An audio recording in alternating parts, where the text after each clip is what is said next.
Hello friends, welcome to Amit Gyan classes.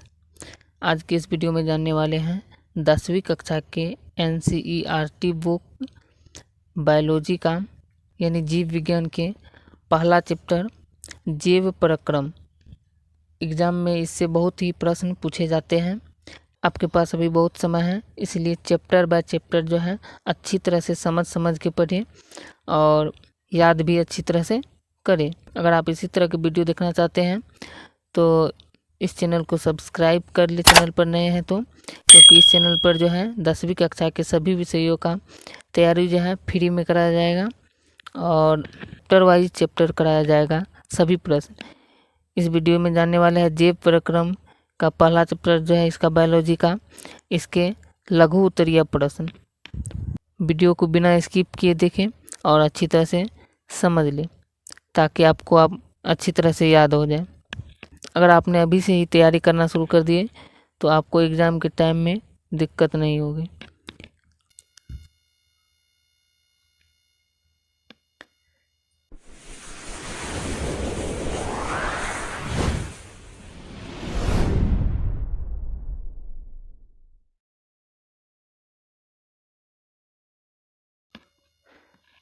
पहला प्रश्न है, उत्सर्जन क्या है? उत्सर्जन में भाग लेने वाली वृक्क से संबंधित अन्य रचनाओं की सूचीबद्ध करें। तो इसका आंसर जो है यह शरीर से अपशिष्ट पदार्थों को बाहर निकालना उत्सर्जन कहलाता है। मनुष्य में उत्सर्जन से संबंधित महत्वपूर्ण रचनाएं निम्नांकित हैं, वृक्क, मूत्रवाहिनी, मूत्राशय, मूत्रमार्ग। ये सब जो है, ये चारों जो है यह है उत्सर्जन अंग।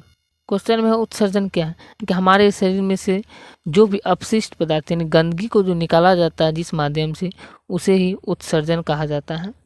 उसमें आ जाता है वृक्क, आ जाता है मूत्रवाहिनी और मूत्राशय आ जाता है, जिसके द्वारा गंदगी जो है हमारे शरीर से बाहर निकल जाता है। इसको ही उत्सर्जन कहते हैं और उत्सर्जन के ये चारों जो हैं ये उत्सर्जन के भाग हैं। अगला प्रश्न है 2 नंबर का, परपोषण किसे कहते हैं? तो परपोषण किसे कहते हैं, ये कितने प्रकार के होते हैं? तो इसका आंसर जो है ये हो जाएगा, जिसमें जीव अपना भोजन स्वयं संश्लेषित नहीं करते हैं अपितु किसी न किसी रूप में अन्य स्रोत से प्राप्त करते हैं, परपोषण कहलाते हैं वह। परपोषण जो है ये 4 प्रकार के होते हैं, प्राणी संपोषण, मृतजीवी पोषण, परजीवी पोषण और परासरणी पोषण। तो परपोषण जो है ये किसे कहते हैं कि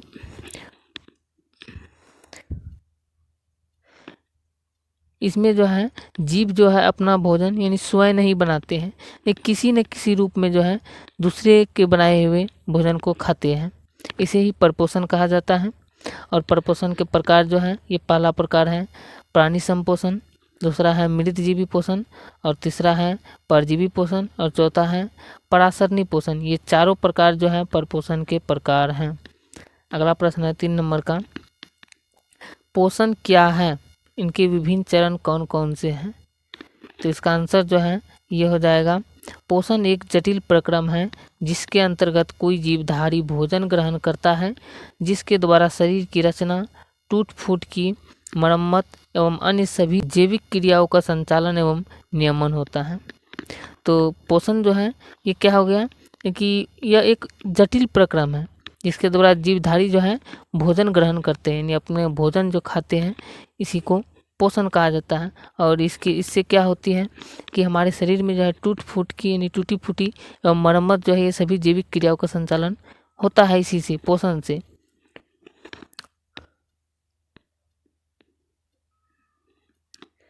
पोषण जो है मुख से शुरू होता है और आहार नली में जाता है, उसके बाद आमाशय में जाता है, उसके बाद क्षुद्रांत में जाता है, उसके बाद आंत की भित्ति में जाता है। बिना पचा भोजन बृहदांत्र में भेज दिया जाता है, जो भोजन नहीं पचता है उसको जो है बृहदांत्र में भेज दिया जाता है। अगला प्रश्न है, स्वपोषी पोषण के लिए आवश्यक परिस्थितियां कौन सी हैं?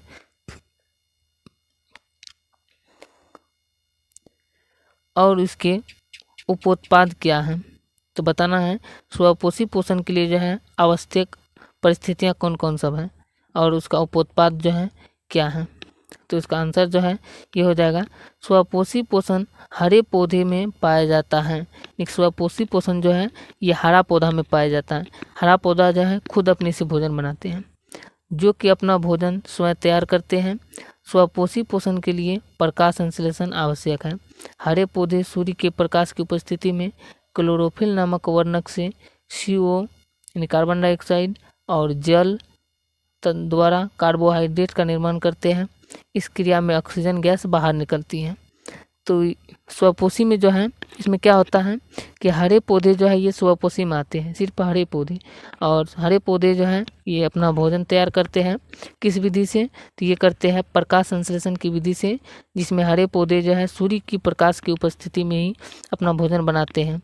सूर्य से प्रकाश लेता है और वातावरण से जो है CO लेता है यानी कार्बन डाइऑक्साइड, और जल के द्वारा जो है जल लेता है और इससे क्या करता है कार्बोहाइड्रेट बनाता है यानी अपना भोजन बनाता है।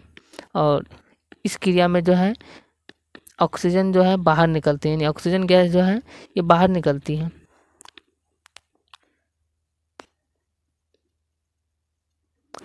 यही है स्वपोषी पोषण की आवश्यक परिस्थितियाँ और इसके उपोत्पाद ही है।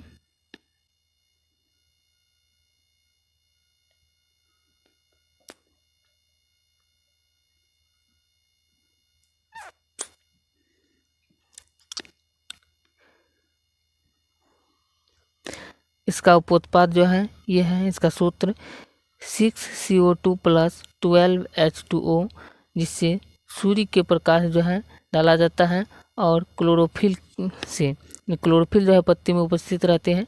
इससे अभिक्रिया करने के बाद जो है ये भोजन में बनाता है C6H12O6 + 6H2O + 6O2। ये अपना भोजन बनाते हैं। ये इसका प्रकाश संश्लेषण का फार्मूला है। ये सूर्य का प्रकाश, क्लोरोफिल, कार्बन डाइऑक्साइड और जल ये स्वपोषी पोषण के लिए आवश्यक परिस्थितियां हैं। इसके उपोत्पाद आणविक ऑक्सीजन है। इसका उपोत्पाद जो है आणविक ऑक्सीजन यानी कि इस क्रिया के द्वारा ऑक्सीजन का निर्माण होता है, जो कि हमारे लिए बहुत ही महत्वपूर्ण है क्योंकि हम जो सांस लेते हैं उसमें ऑक्सीजन ही लेते हैं। तो अगर हरे पौधे के पास सूर्य का प्रकाश या क्लोरोफिल या कार्बन डाइऑक्साइड या जल, ये चारों में से अगर एक भी उपस्थित ना हो तो ये पौधा अपना भोजन तैयार नहीं कर पाते हैं। इसलिए पौधे के लिए जो है कि ये चारों चीज़ होना बहुत ही आवश्यक है और तभी अपना भोजन ये तैयार कर पाते हैं और कार्बोहाइड्रेट का निर्माण करते हैं।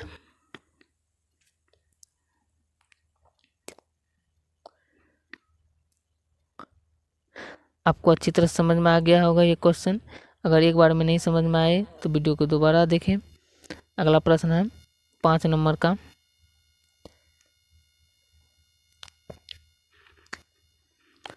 श्वसन के लिए ऑक्सीजन प्राप्त करने की दिशा में एक जलीय जीव की अपेक्षा स्थलीय जीव किस प्रकार लाभप्रद है। तो इस क्वेश्चन में ये बताना है यानी कि श्वसन के लिए यानी कि सांस जो लेते हैं इसमें ऑक्सीजन प्राप्त करने की दिशा में एक जलीय जीव की अपेक्षा यानी जो जल में रहते हैं उस जीव की अपेक्षा स्थलीय जीव किस प्रकार लाभप्रद है। यानी कि जो जीव जल में रहते हैं उससे जो है और जो जीव स्थल पर रहते हैं यानी कि ज़मीन पर रहते हैं, इससे जो है ये स्थलीय जीव जो है लाभप्रद है यानी किस प्रकार लाभप्रद है ये बताना है। तो इसका सही आंसर जो है ये हो जाएगा जलीय जीव जल में विलय ऑक्सीजन का उपयोग करते हैं, क्योंकि जल में विलय ऑक्सीजन की मात्रा वायु में ऑक्सीजन की मात्रा की तुलना में बहुत कम है। इसलिए जलीय जीवों की श्वास दर स्थलीय जीवों की अपेक्षा द्रुत होती है। स्थलीय जीव श्वसन के लिए वायुमंडल के ऑक्सीजन का उपयोग करते हैं। श्वसन के लिए ऑक्सीजन प्राप्त करने की दिशा में एक जलीय जीव की अपेक्षा स्थलीय जीव इस प्रकार लाभप्रद है।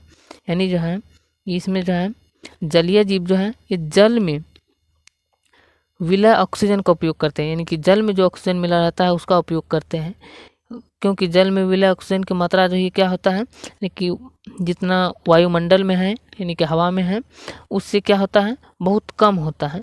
इसलिए जो स्थलीय जीव जो है ये स्थल पर रहते हैं यानी कि वायुमंडल का हवा लेते हैं यानी वायु में से ऑक्सीजन लेते हैं, इसलिए ये स्थलीय जीव जो है जलीय जीव की अपेक्षा लाभप्रद होता है। स्थलीय जीव को सांस लेने में, निश्वासन के लिए। अगर वीडियो अच्छा लग रहा है तो वीडियो को लाइक कर दें अंगूठा दबाकर, और वीडियो को अपने दोस्तों के पास भी शेयर कर दें, क्योंकि वीडियो बहुत ही मेहनत से बनाया गया है। अगला प्रश्न है श्वसन क्या है। तो ये बताना है ये श्वसन जो है ये क्या है, यानी कि हम जो सांस लेते हैं ये क्या है। शरीर के बाहर से ऑक्सीजन को ग्रहण करना तथा कोशिकीय आवश्यकता के अनुसार खाद्य स्रोत के विघटन में उसका उपयोग श्वसन कहलाता है।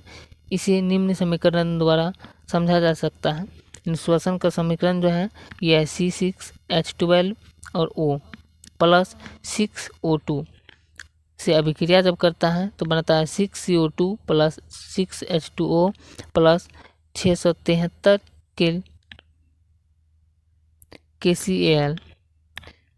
इसमें जो है क्या करते हैं, शरीर के बाहर से ऑक्सीजन को ग्रहण करता है, यानी कि शरीर से बाहर यानी कि वातावरण में जो है ऑक्सीजन को ग्रहण करते हैं, और हमारे शरीर में जो कोशिका जो पाया जाता है, अनंत कोशिका जो पाए जाते हैं, उसके आवश्यकता को पूरा करता है, यानी कि जो चीज़ उसको ज़रूरत है उसको क्या करता है, बाहर से ऑक्सीजन लेकर उसको पूर्ति कर देता है।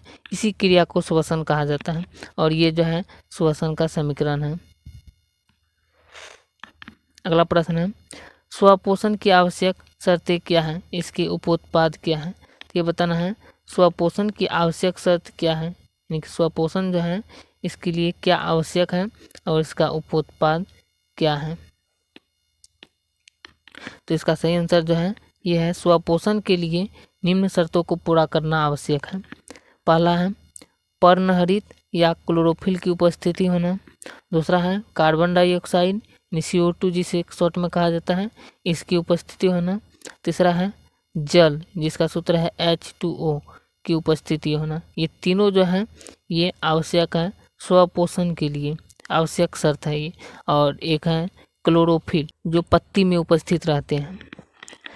पर्णहरित या क्लोरोफिल सूर्य से विकिरण ऊर्जा को अवशोषित करते हैं, जिसके द्वारा CO2 एवं H2O का स्थिरीकरण कर अपने भोजन कार्बोहाइड्रेट का निर्माण करते हैं। उपोत्पाद के रूप में ग्लूकोज एवं ऑक्सीजन प्राप्त होते हैं। ग्लूकोज अंततः स्टार्च में बदल जाता है। इसमें जो है क्या करता है पर्णहरित या इंग्लिश में इसे क्लोरोफिल कहते हैं, जो पत्ती में उपस्थित रहते हैं, ये क्या करता है सूर्य से विकिरण ऊर्जा को अवशोषित कर लेते हैं, यानी कि सूर्य का जो प्रकाश है विकिरण ऊर्जा उसको क्या करते हैं अवशोषित अपने अंदर ले लेते हैं, और CO2 वातावरण से ले लेते हैं, और H2O जो है ये जल के द्वारा अपने पास ले लेते हैं। और इसी क्रिया के द्वारा क्या करता है, यानी कि इस क्रिया का नाम है प्रकाश संश्लेषण, और इस क्रिया के द्वारा भोजन बनाता है, जिसका भोजन में जो है कार्बोहाइड्रेट का निर्माण करते हैं, और उपोत्पाद के रूप में जो है ग्लूकोज बनाते हैं और ऑक्सीजन प्राप्त करते हैं। ग्लूकोज से क्या करते हैं वो अपना भोजन की पूर्ति करते हैं, और ऑक्सीजन जो है ये बाहर निकाल देते हैं। इसमें जो है ऑक्सीजन जो है ये जल से निकलते हैं, और ये हमारे लिए बहुत ही महत्वपूर्ण है ऑक्सीजन हमारे जीवित रहने के लिए। इसमें जो है कार्बोहाइड्रेट जो है ये स्टार्च में बदल जाता है, जो पौधों के लिए बहुत ही आवश्यक है जीवित रहने के लिए। अगला प्रश्न है परिसंचरण तंत्र से आप क्या समझते हैं। परिसंचरण तंत्र से आप क्या समझते हैं। तो इसका आंसर जो है ये हो जाएगा उच्च श्रेणी के जंतुओं में एक विशेष प्रकार का परिवहन तंत्र होता है, जो ऑक्सीजन, कार्बन डाइऑक्साइड, पोषक तत्वों, हार्मोन, उत्सर्जित पदार्थों या अन्य उपापचयी क्रियाओं के फलस्वरूप उत्पन्न विभिन्न पदार्थों को शरीर के एक भाग से दूसरे भाग में ले जाता है, जिसे परिसंचरण तंत्र कहते हैं। इस तंत्र के 3 प्रमुख अवयव हैं। पहला है रक्त या रुधिर, दूसरा है हृदय, और तीसरा है रक्त वाहिनियाँ। तो इसमें जो है क्या होता है उच्च श्रेणी की जंतु जो है इनमें विशेष प्रकार का परिवहन तंत्र होता है। लेकिन उच्च श्रेणी के जो अधिक उच्च श्रेणी के जंतु हैं उसमें जो है एक विशेष प्रकार का क्या होता है, परिवहन तंत्र होता है, जिसमें ऑक्सीजन और कार्बन डाइऑक्साइड जो है ये पोषक तत्वों के हार्मोन, उत्सर्जित पदार्थों या अन्य उपापचायिक क्रियाओं के फलस्वरूप क्या करता है, विभिन्न पदार्थों को शरीर से जो है एक भाग से दूसरे भाग में पहुंचाता है, और इसे ही परिसंचरण तंत्र कहते हैं। परिसंचरण एक जगह से दूसरी जगह पहुंचाता है, परिसंचरण इसे ही कहते हैं। और इसके जो है 3 प्रमुख अवयव हैं, जिसमें आ जाता है रक्त या रुधिर, दूसरा हृदय, तीसरा रक्त वाहिनियाँ।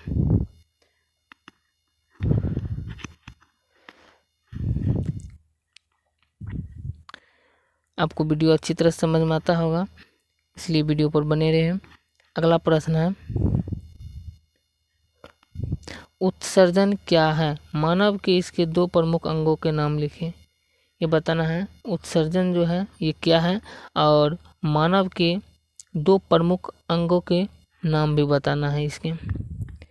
तो उत्सर्जन जो है इसका आंसर जो है ये है जीवों के शरीर से उपापचायिक क्रियाओं के फलस्वरूप उत्पन्न अपशिष्ट पदार्थों को शरीर से बाहर निष्कासन की क्रिया को उत्सर्जन कहते हैं। मानव में इसके 2 प्रमुख अंग के नाम निम्नलिखित हैं। तो पहला है वृक्क और दूसरा है फेफड़ा। तो इसमें जो है उत्सर्जन जो है यह है क्या कि जीव जो है, कोई भी जीव है, मानव हो या जीव जंतु कोई भी हो, उपापचयिक क्रियाओं के फलस्वरूप यानी कि कोई भी क्रिया जो हमारे शरीर में होते हैं उसके फलस्वरूप जो है यानी उसके अनुसार जो है जो भी अपशिष्ट पदार्थ शरीर में रहते हैं कि हमारे शरीर के लिए जो हानिकारक है उसको बाहर जिस विधि द्वारा निकाला जाता है उसे ही उत्सर्जन कहते हैं। इसका 2 अंग है हमारे शरीर में, यानी मानव के इसके प्रमुख 2 अंग है वृक्क और फेफड़ा। वृक्क जो है इसे इंग्लिश में किडनी कहते हैं और फेफड़ा को लंग्स कहते हैं। वृक्क जो है इसमें जो रक्त में द्रव के रूप में अपशिष्ट पदार्थों के मूत्र के रूप में बाहर निकालता है शरीर से, और इसे ही वृक्क कहते हैं। यानी वृक्क में क्या होता है कि हमारे शरीर में जो है एक द्रव के रूप में क्या करता है, अपशिष्ट पदार्थों को निकाल देता है, जैसे मूत्र के द्वारा। दूसरा है फेफड़ा, जो रक्त में गैसीय अपशिष्ट पदार्थों को शरीर से बाहर निकालता है, यानी रक्त में जो है गैस के रूप में शरीर से बाहर निकाल देता है, इसे ही फेफड़ा कहते हैं। अगला प्रश्न है, वाष्पोत्सर्जन क्रिया का पौधों के लिए क्या महत्व है? ये बताना है वाष्पोत्सर्जन क्रिया जो है इसके पौधों के लिए क्या महत्व है। तो इसका आंसर जो है यह है वाष्पोत्सर्जन क्रिया का पौधों के लिए निम्नलिखित महत्व है। वाष्पोत्सर्जन जो है पौधों के लिए निम्नलिखित महत्व है। पहला है, यह पौधों के मूल रोम द्वारा खनिज लवणों के अवशोषण एवं जड़ से पत्तियों तक उनके परिवहन में सहायक होता है। यानी कि जो है इसमें पौधे के मूल रोम द्वारा, यानी कि मूल रोम जो है उसमें क्या होता है कि खनिज लवणों के अवशोषण एवं जड़ पत्तियों तक पहुंचाता है और परिवहन में ये सहायक होता है। दूसरा है, यह पौधों में तापक्रम संतुलन बनाए रखता है। इसमें क्या करता है वाष्पोत्सर्जन, पौधा में जो है तापक्रम यानी कि संतुलित करके रखता है, कि ना इधर हो जाए और ना उधर। तीसरा है, वाष्पोत्सर्जन के कारण ही पौधों की जड़ों से चोटी तक जल की निश्चित क्रिया बनी रहती है, यानी पौधा में जो है जड़ के द्वारा जो है जल जो ऊपर जाता है और ये जो है वाष्पोत्सर्जन क्रिया के द्वारा ही निश्चित धारा बनी रहती है, यानी कि समान धारा में जाती है। अगला है, दिन में रंध्रों के खुले रहने पर वाष्पोत्सर्जन कर्षण ही जाइलम में जल की गति के लिए मुख्य प्रेरक बल का कार्य करता है। क्योंकि दिन में जो है रंध्रों के जो खुले रहने के वाष्पोत्सर्जन कर्षण ही जाइलम में क्या करता है, गति के लिए मुख्य प्रेरक बल का कार्य करता है। क्योंकि रंध्र जो है ये जो है पत्तियों में पाया जाता है, छोटे छोटे रंध्र, छिद्र जिसे कहते हैं। अगला प्रश्न है, मूत्र बनने की मात्रा का नियमन किस प्रकार होता है? तो ये बताना है मूत्र बनने की मात्रा का नियमन जो है ये किस प्रकार होता है। तो इसका आंसर जो है ये है, जल की मात्रा, पुनरावशोषण, शरीर में उपलब्ध अतिरिक्त जल की मात्रा पर तथा कितना विलय एवं उत्सर्जित करना है पर निर्भर करता है। अगर अधिक मात्रा में जल या अन्य द्रव्य का सेवन किया जाए तो रक्त का दाब बढ़ जाता है व अधिक मात्रा में मूत्र बनती है। मूत्र की मात्रा भोजन में लिए गए खनिज, लवण व दूसरे ठोस आहार पर भी निर्भर करता है। उदाहरण के लिए अगर खाने में नमक की मात्रा अधिक हो तो वृक्क से उचित मात्रा में लवण मूत्र के साथ ही बनता है, जिससे रक्त में विसरण दाब सही रहता है। मूत्राशय पेशीय होता है, अतः यह तंत्रिका नियंत्रण में और हम इसी कारणवश मूत्र निकासी को नियंत्रित कर लेते हैं।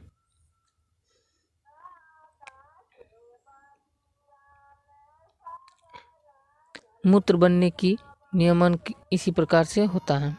अगला प्रश्न है 12 नंबर का, वाष्पोत्सर्जन को परिभाषित करें। तो इस प्रश्न में क्या करना है, वाष्पोत्सर्जन को परिभाषित करना है। तो इसका आंसर जो है यह है, द्रव का कमरे के ताप या द्रव के क्वथनांक के नीचे के तापों पर वाष्प बनकर धीरे धीरे वायुमंडल में जाने की प्रक्रिया वाष्पोत्सर्जन कहलाती है। तो क्या होता है, द्रव का कमरे के ताप या द्रव के क्वथनांक के नीचे तापों पर वाष्प बनकर धीरे धीरे जो वायुमंडल में चले जाते हैं, इसी प्रक्रिया को वाष्पोत्सर्जन कहते हैं। जैसे कोई भी खाना बनाते हैं या कुछ भी करते हैं तो उसमें क्या करते हैं, जल जो होता है वो वाष्प के रूप में वायुमंडल में चले जाते हैं, यानी ऊपर चले जाते हैं। इसी क्रिया को वाष्पोत्सर्जन कहते हैं, यानी वाष्प के रूप में जल ऊपर निकल जाते हैं। अगला प्रश्न है, क्या शाकाहारी एवं मांसाहारी जंतुओं में छोटी आंत की लंबाई में भिन्नता होती है? यदि हाँ तो क्यों?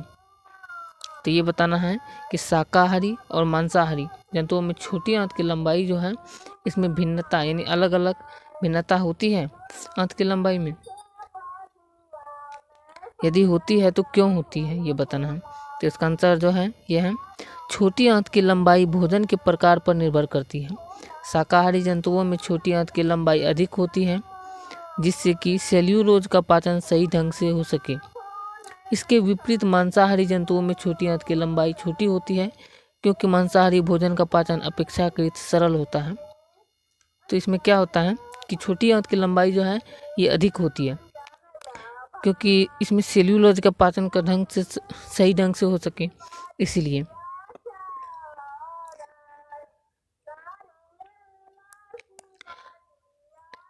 और मांसाहारी जंतुओं की छोटी आंत की लंबाई जो है ये छोटी होती है,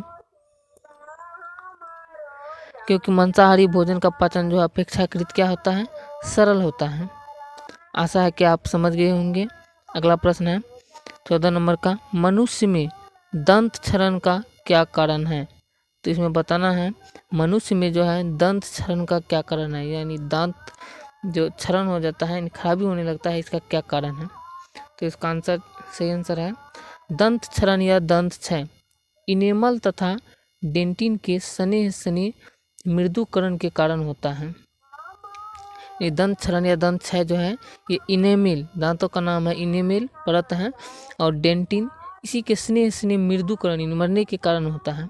अनेक जीवाणु कोशिका खाद्य कणों के साथ मिलकर दांतों पर चिपक कर दंत प्लक बना देते हैं, और प्लक दांतों को ढक लेता है, इसलिए लार अम्ल की उदासीन करने के लिए दंत सतह तक नहीं पहुंच पाती है। यही दंत क्षरण का कारण है। तो इसमें क्या है कि जब हम कोई भी मीठे पदार्थ खाते हैं, मीठे चीज़ खाते हैं, तो क्या होता है कि वो हमारे दांतों में लग जाते हैं और चिपक जाते हैं, इसी को दंत प्लाक कहते हैं। और ये दंत प्लाक बना लेते हैं दांतों पे, और दांतों को क्या करते हैं, ढक देते हैं। इसके कारण क्या होते हैं, हम जो भोजन खाते हैं इसके लार जो है दंत को अम्ल के उदासीन करने के लिए दंत सतह तक नहीं पहुंच पाती हैं, इसीलिए क्या होता है, दंत क्षरण हो जाता है, यानी दांत जो है खराब होने लगता है। अगला प्रश्न है, दंत प्लाक एवं दंत अस्थि क्षय से आप क्या समझते हैं? बताना है दंत प्लाक एवं दंत अस्थि क्षय जो है इससे आप क्या समझते हैं? तो इसका आंसर है, यदि मीठी चीज़ें खाने के उपरांत हम अपनी दांतों की सफाई ठीक से नहीं करते हैं, तब ये हमारे दांतों पर बैठ जाती हैं एवं दंत प्लाक बनाते हैं। शक्कर पर बैक्टीरिया रासायनिक क्रिया कर अम्ल बनाते हैं। यह अम्ल दंत के इनामेल से रासायनिक प्रतिक्रिया कर उससे नरम बना देता है तथा उस स्थान को धीरे धीरे एक छिद्र बना जाता है। जिसे दंत अस्थि क्षय कहते हैं।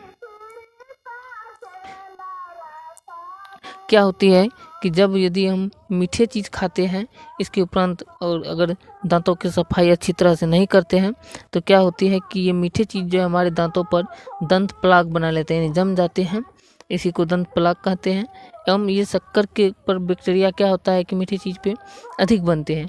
यह अम्ल दंत के इनेमाल से रासायनिक प्रतिक्रिया करके उसे क्या करता है, नरम बना देता है और उस स्थान पर क्या होता है, धीरे धीरे छिद्र हो जाता है और इसी छिद्र को जो है दंत अस्थि क्षय कहते हैं।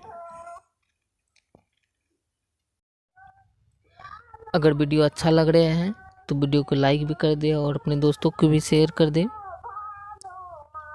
अगला प्रश्न है, विषम पोषी पोषण से आप क्या समझते हैं? तो ये बताना है विषम पोषी पोषण से आप क्या समझते हैं।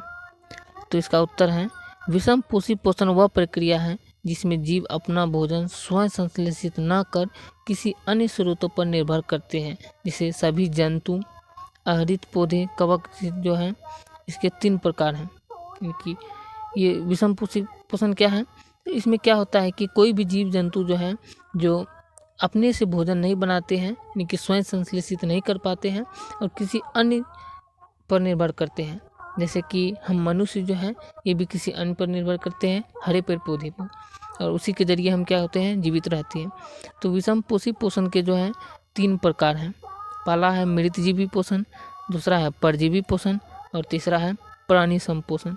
ये तीनों प्रकार हैं विषम पोषी के। अगला प्रश्न है, सजीव के मुख्य 4 लक्षण लिखें। तो क्या करना है, सजीव के मुख्य 4 लक्षण लिखना है। तो सजीव के जो है मुख्य 4 लक्षण निम्नलिखित हैं। पहला है पोषण, दूसरा है श्वसन, तीसरा है प्रजनन और चौथा है वृद्धि एवं विकास। ये चारों लक्षण क्या हैं, सजीव के मुख्य लक्षण हैं। तो इसमें क्या होता है, पोषण, हमारे शरीर के लिए पोषण आवश्यक है, श्वसन भी आवश्यक है और प्रजनन भी आवश्यक है और वृद्धि एवं विकास भी आवश्यक है। अगर वृद्धि विकास ना हो तो व्यक्ति छोटा ही रह जाएगा। अगला प्रश्न है, जीवों में पोषण की अनिवार्यता की सार्थकता साबित करें। तो जीवों में क्या करना है, पोषण की अनिवार्यता क्या करना है, सार्थकता साबित करना है। इसका उत्तर है जैविक प्रक्रमों के संचालन, वृद्धि, अनुरक्षण आदि कार्यों के निष्पादन हेतु जावा का मूलभूत आवश्यकता ऊर्जा है। ऊर्जा की प्राप्ति हेतु खाद्य पदार्थों का जरूरत होती है, अतः जीवों में पोषण अनिवार्य है। तो जीवों में क्या है, पोषण अनिवार्य है, यानी जीव के लिए पोषण बहुत ही महत्वपूर्ण है। इसके बिना जीव जीवित नहीं रह सकते हैं। अगला प्रश्न है, हमारे आमाशय में अम्ल की भूमिका क्या है? अम्ल की भूमिका क्या है ये बताना है। तो हमारे आमाशय में जो है अम्ल की भूमिका निम्नलिखित है। पहला है, यह जीवाणुनाशक की तरह कार्य कर भोजन के साथ आने वाले बैक्टीरिया को नष्ट कर देता है। तो ये क्या करता है, आमाशय में जो है अम्ल जो है हाइड्रोक्लोरिक अम्ल, ये क्या करते हैं, हमारे आमाशय में हाइड्रोक्लोरिक अम्ल पाया जाता है जो हमारे आमाशय के लिए बहुत ही महत्वपूर्ण है।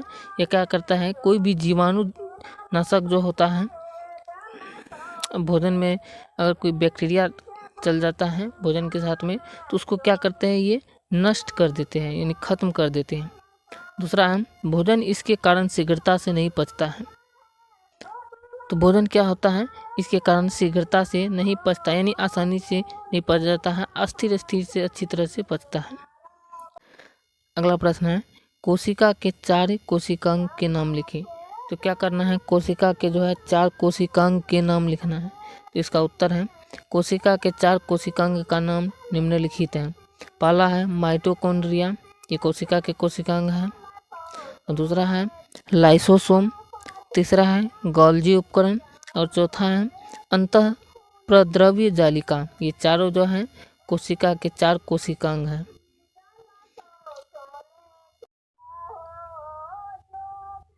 अगला प्रश्न है, मनुष्य में कितने प्रकार के दांत पाए जाते हैं तथा उनके नाम तथा कार्य भी लिखें। तो क्या करना है, मनुष्य के मुंह में जो है कितने दांत पाए जाते हैं, कितने प्रकार के, ये बताना है और उसका नाम भी बताना है तथा उसका कार्य भी बताना है। तो इसका उत्तर है मनुष्य में 4 प्रकार के दांत होते हैं। पहला का नाम है कतरनक या इंसाइजर कहते हैं, और दूसरा का नाम है भेदक या केनाइन कहते हैं, और तीसरा का नाम है अग्रचवर्णक या प्रीमोलर कहते हैं इंग्लिश में, तथा और चौथा का नाम है चवर्णक या मोलर कहते हैं। कतरनक का काम है, ये क्या करता है, कतरनक काटने वाला दांत को कहते हैं कतरनक। और दूसरा है भेदक, भेदक क्या करते हैं, चीरने या फाड़ने वाला दांत को भेदक कहते हैं। और अगला है अग्रचवर्णक, अग्रचवर्णक एवं चवर्णक को चबाने एवं पीसने वाला दांत कहा जाता है। अग्रचवर्णक और चवर्णक दांत जो है ये दोनों क्या कहा जाता है, इसको चबाने या पीसने वाला दांत कहा जाता है। तो ये चारों प्रकार का काम भी है इस चारों दांत के।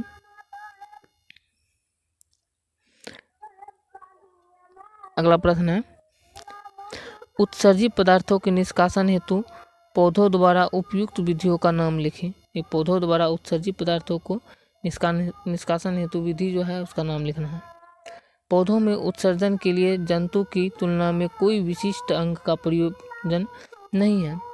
पौधे भिन्न भिन्न तरीके से उत्सर्जी पदार्थों को निष्कासित करते हैं। पत्तियों के रंध्रों एवं तनों के वात रंध्रों द्वारा विसरण की प्रक्रिया से CO को निष्कासित करते हैं, यानी कार्बन डाइऑक्साइड को निष्कासित करते हैं। आवश्यकता से अधिक जल वाष्पोत्सर्जन द्वारा उत्सर्जित होता है। कुछ उत्सर्जी पदार्थ पत्तियों एवं छालों में संचित रहते हैं, जो निश्चित समय अंतराल पर निष्कासित होते हैं। तो क्या होता है कि पौधे में जो है कार्बन डाइऑक्साइड निष्कासित कर देते हैं और कुछ बच जाते हैं, जो पत्ते में रह जाते हैं वो अपने आप गिर जाते हैं। अगला प्रश्न है,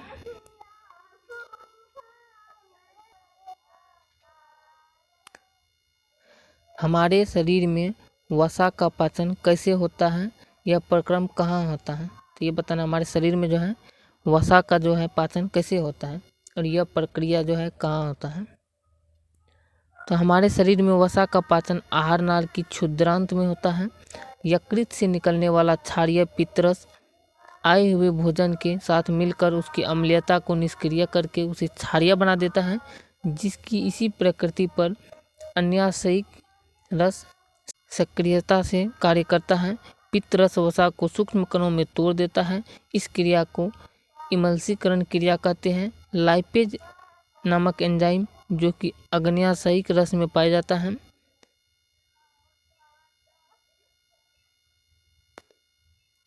इमल्सिफाइड को वसीय अम्ल तथा ग्लिसरॉल में परिवर्तित कर देता है। हमारे शरीर में वसा का पचन इसी प्रक्रिया से होता है और ये जो है आहार नाल के क्षुद्रांत में होता है। अगला प्रश्न है, किसी जीव द्वारा किन कच्ची सामग्रियों का उपयोग किया जाता है। तो ये बताना है, कोई जीव जो है वो कौन से कच्ची सामग्रियों का उपयोग करते हैं। तो इसका उत्तर है, किसी भी जीव में शारीरिक वृद्धि के लिए उसे बाहर से अतिरिक्त कच्ची सामग्री की भी आवश्यकता होती है। पृथ्वी पर जीवन कार्बन आधारित अणुओं पर निर्भर है, अतः अधिकांश खाद्य पदार्थों भी कार्बन आधारित हैं। इन कार्बन स्रोतों की जटिलता के अनुसार विभिन्न जीव भिन्न प्रकार के पोषण प्रक्रम को प्रयुक्त करते हैं। तो इसमें क्या है कि हमारे जितने भी जीव हैं पृथ्वी पर, सभी जीव में शारीरिक वृद्धि के लिए उसे क्या करना पड़ता है कि बाहर से अतिरिक्त सामग्रियों की भी आवश्यकता पड़ती है, जो पृथ्वी पर कार्बन आधारित अणुओं पर निर्भर करते हैं। अधिकांश पदार्थ जो है वो क्या होते हैं, खाद्य पदार्थ कार्बन आधारित हैं और सभी जीवों के लिए अलग अलग प्रकार के भिन्न भिन्न प्रकार के अनुसार खाद्य पदार्थ लेते हैं और बाहर से अतिरिक्त कच्ची सामग्री की भी आवश्यकता पड़ती है। अगला प्रश्न है, किण्वन क्रिया क्या है। इथेनॉल की प्राप्ति में किण्वन का अनुप्रयोग किस प्रकार होता है। तो इसका उत्तर है, गन्ने के रस को सूर्य के प्रकाश में रख देने पर यह रासायनिक ऊर्जा का उपयोग कर किण्वित हो जाता है, जिससे अल्कोहल का निर्माण होता है। व्यापारिक विधि में इथेनॉल को चीनी के किण्वन द्वारा प्राप्त किया जाता है। तो क्या होता है कि गन्ने के रस को सूर्य के प्रकाश में रख जब दिया जाता है तो ये रासायनिक ऊर्जा का उपयोग करके क्या होता है, किण्वित हो जाता है, जिससे अल्कोहल का निर्माण होता है वहाँ पे। और व्यापारिक विधि में इथेनॉल को चीनी का किण्वन द्वारा प्राप्त किया जाता है। इसका फॉर्मूला है यहाँ पे दिया गया है ये C12H22O11 प्लस H2O से जब अभिक्रिया करता है इन्वर्टेज पे और यीस्ट से दिया जाता है तो निर्माण करता है ग्लूकोज का और प्रक्टोज का, इनके ग्लूकोज C6H12O6 और प्रक्टोज जो है C6H12 और O6, ये ग्लूकोज और प्रक्टोज का निर्माण करते हैं। दूसरा है C6H12O6 से क्या करता है, जब जाइमेस से अभिक्रिया कराया जाता है ईस्ट में तो क्या करता है, बनाता है ethyl alcohol 2C2H5OH plus 2CO2 ये बनाता है। अगर ये CO प्लस 2H2 को जिंक और Cr2O3 से अभिक्रिया कराया जाता है तो ये निर्माण करता है CH3OH मेथिल एल्कोहल का।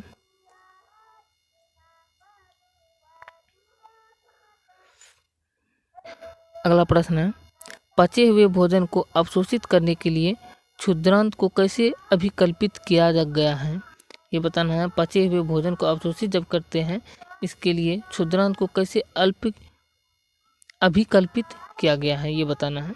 तो इसका उत्तर है, पचे हुए भोजन का अवशोषण ज़्यादा हो सके तथा सतही क्षेत्रफल के अधिक हो इसके लिए क्षुद्रांत के अतिरिक्त स्तर पर अनेक अंगुली जैसी प्रवर्ध होते हैं जिन्हें दीर्घ रोम कहते हैं। क्या होता है कि पचे हुए भोजन का अवशोषण ज़्यादा हो सके इसलिए क्या करता है, क्षेत्रफल अधिक, इसके लिए क्षुद्रांत के अतिरिक्त स्तर पर अनेक अंगुली जैसे प्रवर्ध होते हैं। उसी अंगुली जैसे प्रवर्ध को क्या कहते हैं, दीर्घ रोम कहते हैं।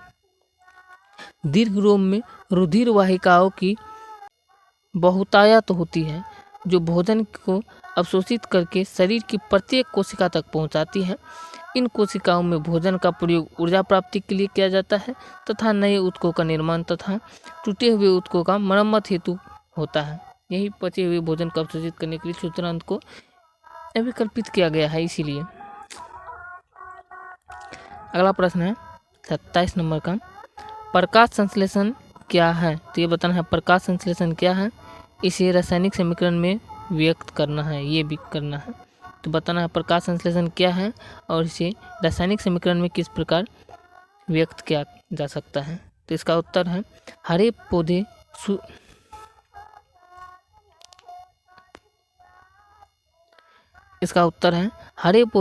सूर्य के प्रकाश से ऊर्जा प्राप्त कर क्लोरोफिल की उपस्थिति में कार्बन डाइऑक्साइड CO2 तथा जल H2O के द्वारा अपने भोजन कार्बोहाइड्रेट यानी कार्बनिक पदार्थ का संश्लेषण करना ही ये क्या कहलाता है, प्रकाश संश्लेषण कहलाता है, जिसे इंग्लिश में फोटोसिंथेसिस की प्रक्रिया कहलाता है।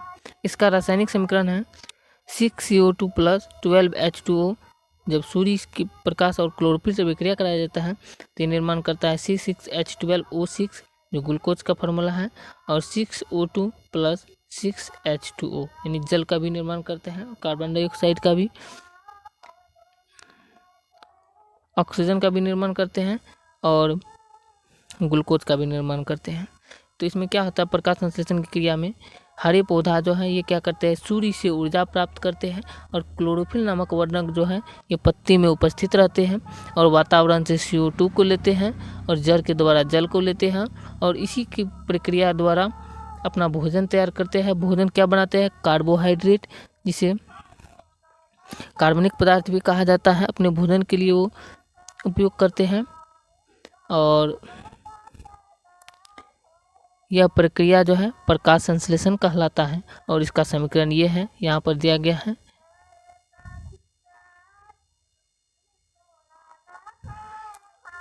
आशा है आपको अच्छी तरह समझ में आ गए होंगे। अगला प्रश्न है, रक्त की संरचना को समझाएं। तो क्या करना है, रक्त की संरचना जो है इसको समझाना है। तो इसका उत्तर है, रक्त लाल रंग का गाढ़ा क्षारीय तरल पदार्थ है जो मुख्य रूप से कोशिका एवं प्लाज्मा से बना है। रक्त कोशिका 3 प्रकार की होती है, लाल रक्त कोशिका, श्वेत रक्त कोशिका एवं पट्टिकाणु। तो रक्त क्या है, रक्त जो है ये लाल रंग का गाढ़ा द्रव्य है जो क्षारीय तरल पदार्थ है और मुख्य रूप से इसे जो है कोशिका एवं प्लाज्मा से बना होता है ये।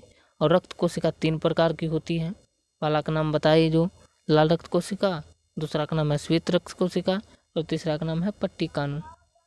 तो प्लाज्मा जो है ये 50 से 55% पाया जाता है और इसमें जो है 90 से 92% जल, 6 से 8% प्लाज्मा प्रोटीन एवं 1 से 2% अकार्बनिक लवण पाए जाते हैं।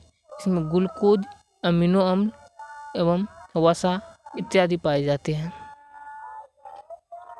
अगला प्रश्न है रक्त पट्टिकानु की क्या उपयोगिता है, ये बताना। तो इसका उत्तर है रक्त पट्टिकानु सबसे छोटे आकार की रक्त कोशिकाएं हैं। इसे विषाणु या थ्रोम्बोसाइटस भी कहते हैं। ये अस्थि मज्जा के मेगाकैरियोसाइटस द्वारा निर्मित होते हैं। ये रक्त को थक्का बनाने में मदद करता है। रक्त पट्टिकानु जो है ये रक्त को थक्का बनाने में मदद करता है। यहाँ से एक ऑब्जेक्टिव बनता है कि रक्त को थक्का बनाने में कौन मदद करता है, तो रक्त पट्टिकानु इसका सही आंसर हो जाएगा। ये सबसे क्या होता है, छोटे आकार की रक्त कोशिकाएं हैं। इसे विषाणु या थ्रोम्बोसाइटस भी कहते हैं। अगला प्रश्न है मृतजीवी पोषण क्या है, तो बताना है मृतजीवी पोषण जो है ये क्या है। इसका सही उत्तर है जीव मृत जंतुओं और पौधों के शरीर से अपना भोजन अपने शरीर की सतह से घुलित कार्बनिक पदार्थों के रूप में अवशोषित करते हैं, यही मृतजीवी पोषण है। तो क्या है कि जीव जो है मृत जंतुओं और पौधों के शरीर से, जो सड़े गले पौधे होते हैं और मृत जंतु होते हैं यानी मरा हुआ जंतु होते हैं, उससे जो अपना भोजन तैयार करते हैं, अपना भोजन उपयोग करते हैं, उसी को क्या कहते हैं, मृतजीवी पोषण कहते हैं। ये मरे हुए चीज़ों से भोजन अपना प्राप्त करते हैं। मृतजीवी अपना भोजन मुख्यतः तरल अवस्था में अवशोषण द्वारा ग्रहण करते हैं। जंतुओं और पौधों की मृत्यु के पश्चात उनके मृत शरीर को मृतजीवी अपघटित कर अर्थात सड़ा गलाकर उनके मूल तत्वों में बदल देते हैं। ऐसे मूल तत्व पुनः मिट्टी में प्रतिस्थापित हो जाते हैं और उत्पन्न गैस वातावरण में मिल जाते हैं। इन तत्वों को फिर से हरे पौधे मिट्टी से ग्रहण कर अपने उपयोग में लाते हैं। यही चक्र पृथ्वी में निरंतर चलता रहता है। तो क्या होता है मृतजीवी पोषण में कि मरा हुआ जो चीज़ होता है, पौधे, पेड़ पौधे, जंतु जो भी होते हैं, जीव जंतु, और उससे जब अपना भोजन तैयार करते हैं, अपना भोजन प्राप्त करते हैं, उसी को मृतजीवी पोषण कहते हैं। और ये क्या होता है कि सड़े गले पेड़ पौधे जो मिट्टी में मिल जाते हैं और इसी से क्या करते हैं, हरे पौधे जो हैं ये भी भोजन प्राप्त करते हैं और इससे क्या करते हैं, फिर हरे पौधे का निर्माण कर लेते हैं। इसी प्रकार का चक्र क्या होता है, पृथ्वी पर निरंतर चलता रहता है। यही है मृतजीवी पोषण। अगला प्रश्न है जीवन के अनुरक्षण के लिए आप किन प्रक्रमों को आवश्यक मानेंगे। तो इसका सही आंसर है जीवन के अनुरक्षण के लिए हमने निम्नलिखित प्रक्रमों को आवश्यक मानेंगे। ए नंबर में है पोषण, बी नंबर में है श्वसन और सी नंबर में है परिवहन एवं डी नंबर में है उत्सर्जन इत्यादि। तो ये सब जो है इन सब प्रक्रमों का हम आवश्यक मानेंगे जीवन के अनुरक्षण के लिए। पर इन जैव प्रक्रमों के अतिरिक्त सभी जीवधारी जनन द्वारा अपनी संख्या में वृद्धि करते हैं। ये क्रियाएं जीवन के लिए अति आवश्यक है। इन सभी प्रक्रमों के अतिरिक्त भी जीवधारी के लिए जनन द्वारा अपनी संख्या में वृद्धि करते हैं। ये क्रियाएं जीवन के लिए क्या है, बहुत ही अति आवश्यक है। इसी के कारण ही अपनी संख्या में वृद्धि करते हैं सभी। इस वीडियो में इतना ही, फिर मिलते हैं इसका दूसरा पार्ट लेकर के नेक्स्ट वीडियो में। अगर वीडियो अच्छा लगे है तो वीडियो को लाइक कर दे और अपने दोस्तों के पास भी शेयर कर दे और चैनल पर नए हैं तो चैनल को सब्सक्राइब भी करें और घंटी के बटन दबाकर ऑल पर भी सेट कर दें ताकि हम अगर इसका दूसरा पार्ट अपलोड करें तो आपको नोटिफिकेशन सबसे पहले मिल जाए। वीडियो को पूरा देखने के लिए बहुत बहुत धन्यवाद। फिर मिलते हैं नेक्स्ट वीडियो में। जय हिंद।